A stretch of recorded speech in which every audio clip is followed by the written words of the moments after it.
NDA ಮೈತ್ರಿಕೂಟದ ಪಾದಯಾತ್ರೆ ಮಾಡ್ತಾರೆ, ಮಾಡಲಿ, ಬೇಡ ಅಂತ ಹೇಳ್ತಾರೆ. ಅವ್ರು ಸ್ವತಃ ಎಲ್ಲರೂ ಸ್ವತಂತ್ರ, ಒಂದು ದೇಶ ಸ್ವತಂತ್ರ ಭಾರತ ಅಂತ ಹೆಸರಿರೋದು.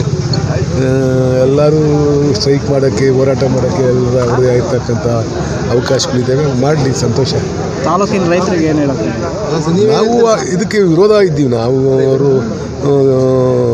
ಏನು ಎಕ್ಸ್ಪ್ರೆಸ್ ಕ್ಯಾನಲ್ ಮಾಡ್ತಾಯಿದ್ದಾರೆ, ಅದಕ್ಕೆ ನಮ್ಮ ವಿರೋಧ ಇದೆ.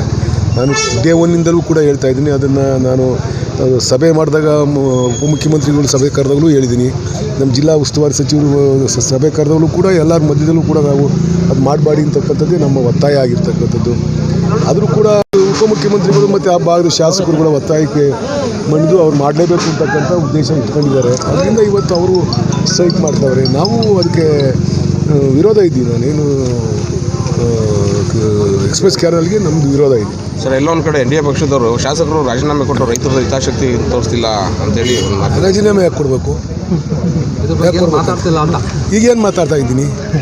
ಅಂದರೆ ಯಾವತ್ತ ಅದು ಮಾಡ್ಕೊಂಡು ಹೋಗ್ಲಿ ಅಂತ ಹೇಳಿದ್ದೀರಾ? ಜನರಲ್ಲೇ ಗೊಂದಲ ಉಂಟು ಮಾಡ್ತಾ ಇದ್ದಾರೆ. ಏನು ಗೊಂದಲ ಉಂಟು ಮಾಡ್ತಾರೆ? ಶಾಸಕರು ವಿರೋಧ ಇದ್ದಾರೆ ಅಂತ ಅಂದ್ಬಿಟ್ಟು ನಾನು ಅವ್ರ ಜೊತೆಲಿ ಹೆಂಗ್ರಿ ಭಾಗವಹಿಸೋಣ? ಅವ್ರ ಜೊತೆಲಿ ನಾನು ವೇದಿಕೆ ಹಂಗೆ ಹಂಚ್ಕೊಳ್ಳೋಣ? ನಮ್ಮ ಹೋರಾಟ ಎಲ್ಲಿ ಹೇಳಬೇಕು ಅಲ್ಲಿ ಹೇಳಿರ್ತೀವಿ. ನಾನು ಒಬ್ಬ ಆಡಳಿತ ಪಕ್ಷದ ಸದಸ್ಯನಾಗಿ ನನ್ನ ಅಭಿಪ್ರಾಯಗಳನ್ನ ನಾನು ಎಲ್ಲಿ ವ್ಯಕ್ತಪಡಿಸ್ಬೇಕೋ ಅಲ್ಲಿ ವ್ಯಕ್ತಪಡಿಸ್ತೀನಿ. ಯಾರೋ ತಲೆ ಇಳಿತಾರೆ ಇವಾಗ ಮಾತಾಡ್ತಾರೆ ಅಂತಂದ್ರೆ ನಾನು ಮಾತಾಡೋಕ್ಕಾಗುತ್ತಾ? ನಾನು ಅವ್ರ ಜೊತೆ ಹೋಗಿ ಕತ್ತಿ ಜೊತೆ ನಾನು ಸ್ಟ್ರೈಕ್ ಮಾಡಲಾ? ನಾನು ಸರ್ಕಾರದ ವಿರುದ್ಧ ನಾನೇ ಸ್ಟ್ರೈಕ್ ಮಾಡೋಕ್ಕಾಗುತ್ತಾ? ನನ್ನ ಅಭಿಪ್ರಾಯ ಎಲ್ಲಿ ವ್ಯಕ್ತಪಡಿಸ್ಬೇಕೋ ಅದನ್ನು ನಾನು ವ್ಯಕ್ತಪಡಿಸ್ತಕ್ಕಂಥದ್ದನ್ನ ಮಾಡ್ತೀನಿ.